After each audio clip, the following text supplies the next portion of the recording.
It was almost midnight when my son finally fell asleep. His glove was still in his hand. The seams were wet from his tears. I sat on the edge of his bed, staring at the faint rise and fall of his chest. There's something unnatural about watching a child's heart break, especially when it's not caused by death, but by someone who was supposed to love him. He'd waited all week for that game. He'd polished his cleats, packed his bag, even wrote her a note. "I'll hit a home run for you, Mom." But she never showed. Instead, she took her stepkids to the amusement park. Sent a photo online, her laughing with cotton candy in hand, her husband's arm around her waist. My boy saw it before I did. He didn't say a word, just went to his room and shut the door. When I asked what happened, he whispered, "She said I'm not really her kid anymore." Something inside me stopped. Not broke, stopped, like a clock refusing to move forward. I didn't call her, didn't yell, didn't plead. I just watched my son sleep and decided that the next time she'd see me, I wouldn't be the man she remembers. The next morning, the house was silent except for the hum of the refrigerator. My boy sat at the table, spoon in hand, staring at his cereal until it sank. I watched him. Watched the way his fingers twitched every time he heard a car outside. Hope was still alive in him, barely, but it was dying fast. That's when the idea took form. Not revenge, not anger, precision. I knew how family courts worked, how manipulation hid behind smiles and soft words. She was good at it, always had been. She could cry on command, twist truth until it begged for mercy. When she left me, she said, "You're too calm, too cold. I need someone with fire." She found her fire, some man who mistook cruelty for confidence. I'd let her have it, until she aimed it at my son. That crossed a line she didn't even know existed. I filed a report. Neglect, emotional abuse. Documented it all, dates, times, screenshots, statements. Quietly, methodically. I didn't tell anyone, not even my attorney yet. I wanted it done right. Clean. Unstoppable.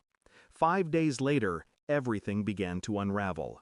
It started with her text, "Why are you trying to ruin my life?" I hadn't said a word to her in days, which meant she'd already been contacted.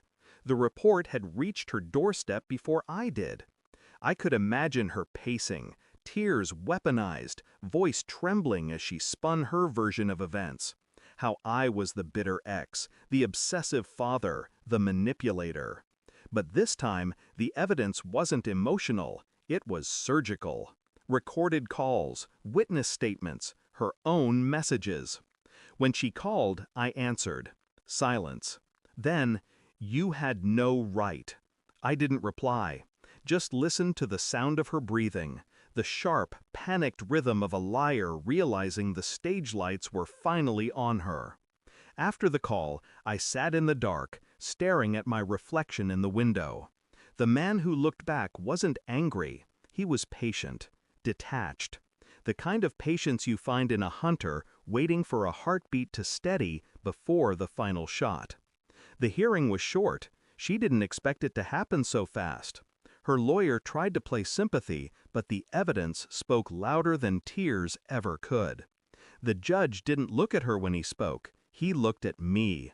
Temporary custody transferred, supervised visits, mandatory counseling. She tried to reach for my arm after, whispering, "You didn't have to do this." I met her eyes. I didn't. You did. For a second, she froze. The truth settled in her like ice water down the spine. She'd always believed she could control the narrative, that her charm could erase accountability.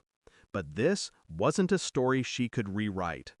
When I walked out of that courthouse, she stayed seated, jaw clenched, mascara bleeding. Her husband tried to comfort her. She pushed his hand away. He didn't know yet what kind of damage he'd married into, but he would. That night, she came to my door, alone, no car in the driveway. Her face was pale, no makeup, Just the real her, raw, stripped of pretense. "I just want to see him," she said softly. "Please." I opened the door enough for her to see our son asleep on the couch, his glove still beside him. "He's resting," I said. Tears welled in her eyes. "I didn't mean what I said to him. I was—" "No," I interrupted. "You meant it. That's what makes it worse." Her lips trembled. "I made a mistake." I nodded. "We all do. Some of us learn. Some of us lose." And then I closed the door. Slowly. Quietly. I didn't slam it. I didn't need to.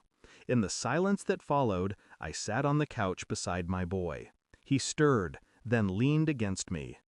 Outside, the wind moved through the trees, carrying with it the echo of her sobs, fading into the distance. I looked at my son's hand resting on mine and realized something. I hadn't won. I'd simply restored what should never have been taken. Justice isn't about balance. It's about removal, cutting out the infection before it spreads. 5 days ago, I watched my son cry himself to sleep. Tonight, I watched him breathe in peace. That's all I ever wanted, and that's all she'll never have again. Thanks for watching.